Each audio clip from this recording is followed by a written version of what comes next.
pirmā diena, 1. janvārs, 2014. gads.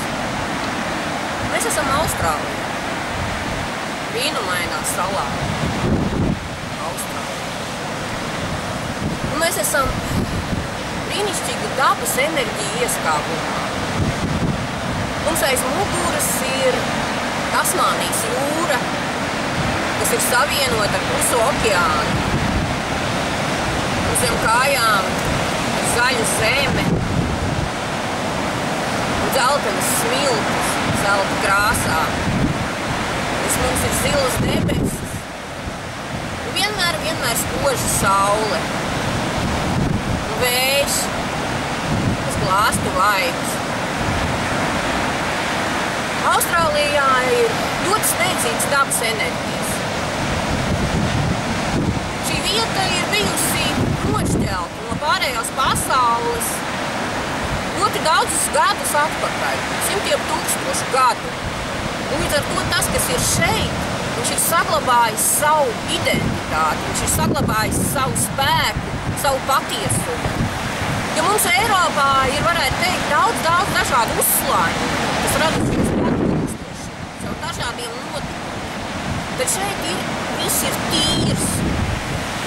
Un tagad daudz runā par jauno zemi, kad mēs mainamies un daba mainās apkārt ap mums. Bet būtībā man jāsaka, ka jaunā zeme jau ir šeit, tā ir Austrālijā. Varbūt cilvēki to šeit ir daļu sapratuši, daļu vēl nav sapratuši, bet man gribas nodot jums šo sajūtu, kā ir būt jaunajā zemē. Un liecinājums tam, ka šeit viss ir savādāks, ka šeit ir daba ir tik tīra un vienreizēja un neatkārtojama, ir tas, ka mums aiz muguras, tur Tasmānijas jūrā, ir delfīni. Un šeit iziet savas gaitas jūrā un vēl tālāk okeānā. Šeit mums aiz muguras ir arī vaļu ceļi. Un jūs ziniet, ka šie te īpašie dzīvnieki, vaļi un delfīni, tie, kas dzīvo tikai tīrā atmosfērā, tīrā gaisā, tīrā ūdenī un jaunajās enerģijās. Jo eņģeļi, delfīni un vaļi, zintnieki un viedoja vaļi, kuros ir saglabāta šī te informācija, kas ir apkačas kronikās, viņi ir šīs te jauno enerģiju simbols. Un šo dienu 2014. gada 1. janvāri mēs simboliski varam teikt, ka sākam jaunajā zemē. Jo ar 1. gada dienu cilvēkiem ir tāda vēlēšanās radīt kaut ko jaunu. Sākt kaut ko dzīvot pa jaunam, darīt pa jaunam. Un priekš tā ir vajadzīgs radīšanas enerģijas. Un šīs radīšanas enerģijas ir tieši šajā spēcīgajā jūrā, okeānā, kas ir aiz mums. Un es aicinu arī jūs ieelpot kopā ar mani šo te jūras spēku, lai tas dod to impulsu būt, impulsu pastāvēt un impulsu darboties jaunajā gadā. Jo 2014. gads, kā saka eņģeļi, tas būs ļoti intensīvs gads. Viņš būs arī ļoti lielu iespēju gads, bet tai pašā laikā tas prasīs arī no mums daudz spēka un aktivitātes. Tas neļaus gulēt un domāt, ka pats kaut kas notiks pats par sevi. Šis gads prasa darboties, šis gads prasa būt aktīvi. Un šī te radīšana notiek caur ļoti svarīgu punktu, kas ir mūsos pašos. Eņģeļi atsūtīja tādu skaistu simbolu, kā putniņu kolibrī. Šis putniņš ir tas, kas visu laiku kustina spārnus, lai atrastos tajā savā intensīvajā lidojuma punktā. Viņš it kā stāv uz vietas, bet viņš visu laiku kustās. tā apmēram izskatās mūsu saikne ar mūsu dvēseli.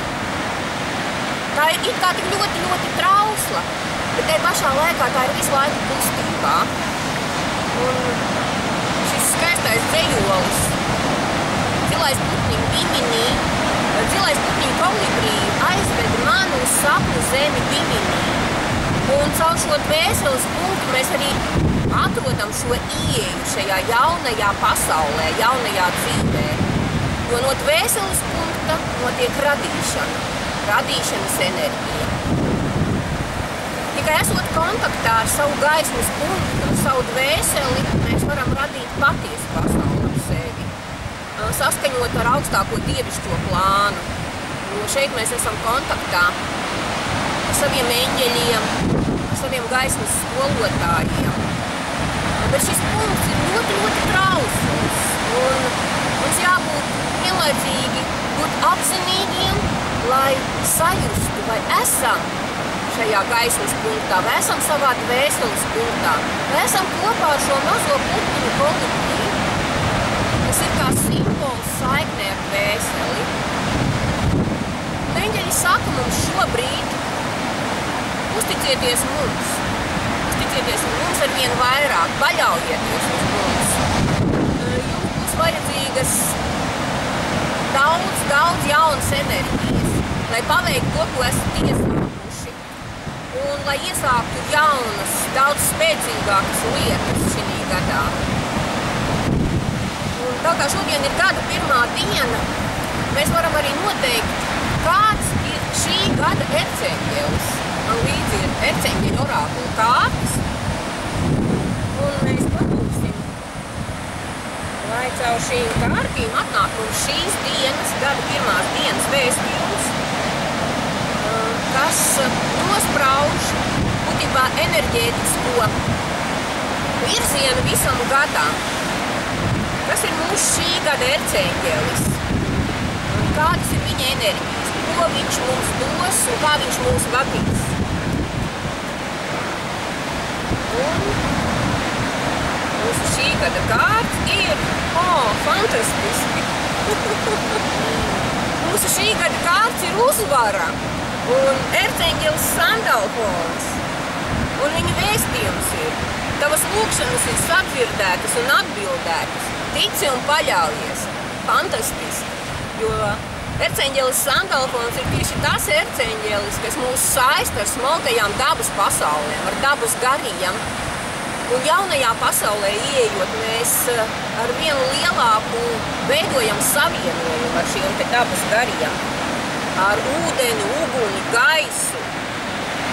Un kāda ir Sandalfona vēstījums? Visiem mums. Mēs esam nopelnījuši uzvaras laiku. Mūsu nelokāmā un stingrā pārliecība un sevis ziedošana ir devusi svētītu rezultātu. Miers un jauks noskaņojums iepriekš mūs šobrīd. Un visa mūsu uzmanība pilnībā ir pievērsta mierīgam noskaņojumam, ļaut dvēselē to pilnībā izbaudīt. Un atcerēties, ka nākotnē ir iespējama tikai pozitīva. Un cik mēs ļausim sev priecāties par katru tagadnes brīdi, tik daudz mēs arī to spēsim izbaudīt. Jutīsimies labi tādi, kādi esam, un zināsim, ka panākumi dod iedvesmu un labumu arī citiem. Nu ko? Brīnišķīgs vēstījums, brīnišķīgs erceņģelis, Sandalfons ir kopā ar mums šī gadā. Tas nozīmē, ka šis vēstījums nozīmē, ka mums ar vien vairāk jāiet dabā, ar vien vairāk jāveido saikni ar dabas enerģijām, ar dabas gariem sev apkārt, lai mums tas izdodas jaunajā 2014.